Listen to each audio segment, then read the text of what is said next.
Hi guys, how are you. मैं सुल्तान अली एक बार फिर हाजिर हूँ आपकी 9th क्लास बायोलॉजी में। तो देखिए, आज का जो टॉपिक है आपका वो टॉपिक है संयोजी ऊतक। ये चल रहे हैं हमारे जंतु ऊतक। जंतु ऊतक में हमने एपिथेलियम ऊतक पढ़ा दिए हैं इससे पहले। तो अब जो चलेगा संयोजी ऊतक, ठीक है भाई। संयोजी ऊतक के बारे में बात करते हैं। तो संयोजी ऊतक को देखिए, यहाँ पर मैंने लिखा भी है कि कनेक्टिव टिश्यू कहते हैं। अब कनेक्टिव टिश्यू क्यों कहते हैं इसे? कनेक्ट माने क्या होता है? जोड़ना। ये क्या करते हैं? ये अन्य ऊतकों को बांधने का, एक दूसरे से जोड़ने का कार्य करते हैं, ठीक है। आपस में संबंध बनाते हैं और सुरक्षा प्रदान करते हैं, ठीक है भाई। और शरीर को सहारा प्रदान करते हैं, मजबूती देते हैं, दृढ़ता प्रदान करते हैं, ठीक है भाई। ये होता है संयोजी ऊतक की विशेषताएं। क्या क्या विशेषताएं होती हैं ये आपको मैं बताता हूँ। इसमें क्या क्या विशेषताएं होती हैं। नंबर 1, इनमें कोशिकाएं जो होती हैं वो कम संख्या में होती हैं। कम संख्या में यानी कि इस जो ये ऊतक है इनके अंदर कोशिकाएं कम संख्या में पाई जाती हैं। दूसरा कह रहा है कि कोशिकाएं जो होती हैं वो आपस में जुड़ी हुई होती हैं, ठीक है। आपस में क्या होती हैं? वो कम जुड़ी हुई होती हैं, लेकिन क्या होती हैं? अंतर कोशिके यानी कि मैट्रिक्स में आपस में धसी हुई होती हैं और आपस में कम जुड़ी हुई होती हैं। ये इसकी विशेषताएं हैं। संयोजी ऊतक के प्रकार, संयोजी ऊतक के प्रकार देख लेते हैं कौन कौन से होते हैं। संयोजी ऊतक के प्रकार, ठीक है। इसके प्रकार देखेंगे कौन कौन से प्रकार हैं, ठीक है भाई। तो नंबर 1 क्या है? नंबर 1 रुधिर। रुधिर भी इसी में, हाँ। ये क्या होता है? ये कैड़ी से कैड़े भी ऊतक हो सकते हैं, कठोर भी हो सकते हैं और जेली की तरह क्या हो सकते हैं? जेली की तरह ये तरल भी हो सकते हैं, ठीक है भाई। तो इसमें देखते हैं कौन कौन से होते हैं। नंबर 1 है हमारा रुधिर या रक्त, ठीक है भाई। तो रक्त जो है ये भी ये क्या है? तरल संयोजी ऊतक है। नंबर 2 है अस्थि। अस्थि जो है ये सघन संयोजी ऊतक है, ठीक है भाई। दृढ़ होती है अस्थि। तीसरा है हमारा उपास्थि। क्या है? उपास्थि, उपास्थि, ठीक है भाई। चौथा है हमारा क्या? चौथा जो है वो है स्नायु एवं कंडरा। क्या है? स्नायु एवं कंडरा। स्नायु एवं कंडरा। पांचवा जो है वो है वसा में ऊतक। क्या है? वसा में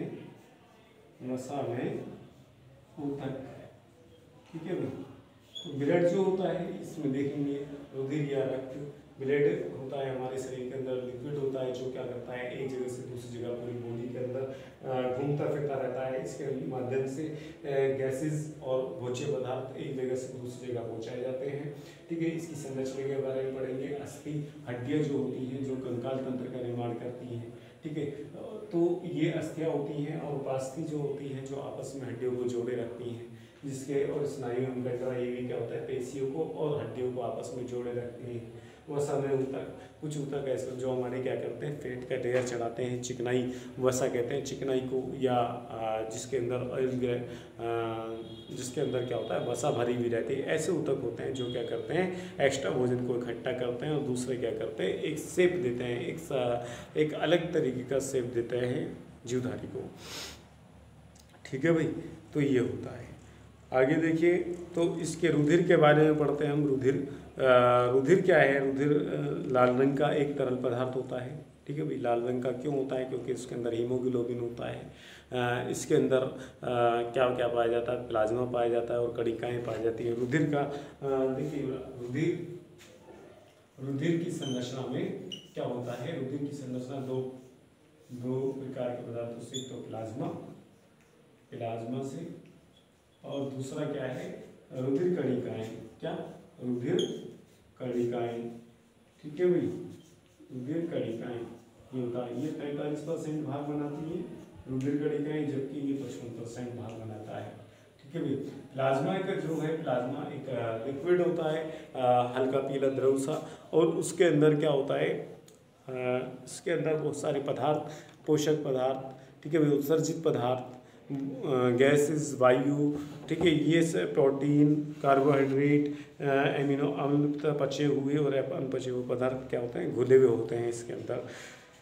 ठीक है भाई, तो इसके माध्यम से ही ऑक्सीजन और कार्बन डाइऑक्साइड क्या होता है, इसके अलावा इसमें ऑक्सीजन और कार्बन डाइऑक्साइड गैसें भी होती हैं, यानी इसके माध्यम से भी जाती हैं, प्लाज्मा में घुल करके जाती हैं।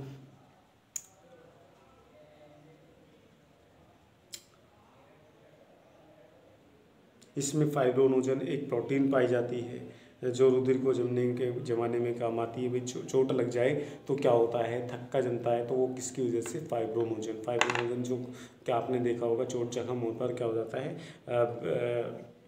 खुरंट आ जाता है, तो वो क्या होता है, फाइब्रिनोजन एक प्रोटीन होती है जिसकी वजह से ये क्या होता है, इसमें ये जमाने का काम करती है जख्म। जो आगे है, इसमें क्या है, कुछ ऐसे पदार्थ होते हैं जो एंटीबॉडीज़ का निर्माण करती हैं, ठीक है, और एंटीबॉडीज़ का निर्माण करते हैं तो क्या होता है भाई, इसके अंदर प्लाज्मा के अंदर एंटीबॉडीज़ का निर्माण होता है, तो वो क्या करते हैं, बाहरी रोगजनक पदार्थों को अंदर ख़त्म कर देते हैं, जिससे क्या होता है, मनुष्य बीमार नहीं हो पाता है। ठीक है, रुधिर कणिकाओं में क्या क्या आती हैं, दो प्रकार की रुधिर कणिकाएँ आती हैं, लाल रुधिर कणिकाएँ और दूसरी क्या होती हैं, श्वेत रुधिर कणिकाएँ। इसमें रुधिर कणिकाएँ जो होती हैं, इसमें देख लेता हूँ कि आपको चमक रहा है कि नहीं चमक रहा है। यहाँ देखिए,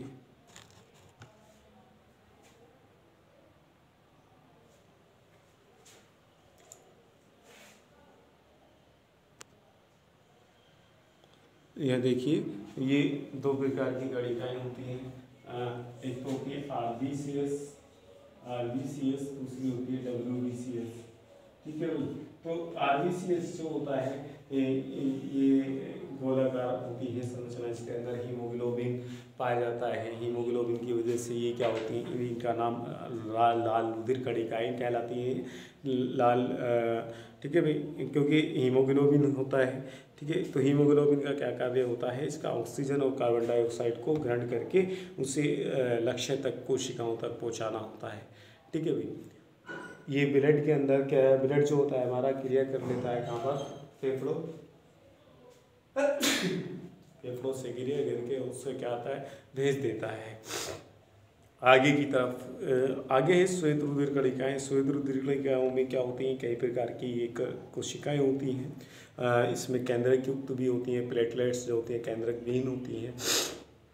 तो प्लेटलेट्स जो करता है वो रुधिर को क्या करता है, प्लेटलेट्स रुधिर के थक्के जमाने में, ठीक है, शरीर से घाव से होकर धूल जीवाणु आदि को प्रवेश नहीं कर, ये कह रहा कि थक्का जमाने में कार्य करते हैं प्लेटलेट्स। अगर प्लेटलेट्स ना हो तो थक्का नहीं जमेगा, और थक्का जम जाता है तो क्या होता है, वो शरीर के अंदर से जीवाणु, धूल के कण, ठीक है भाई, और अन्य क्या होते हैं, ऐसे पदार्थ जो नुकसानदेह बॉडी को, वो नहीं जा पाते हैं।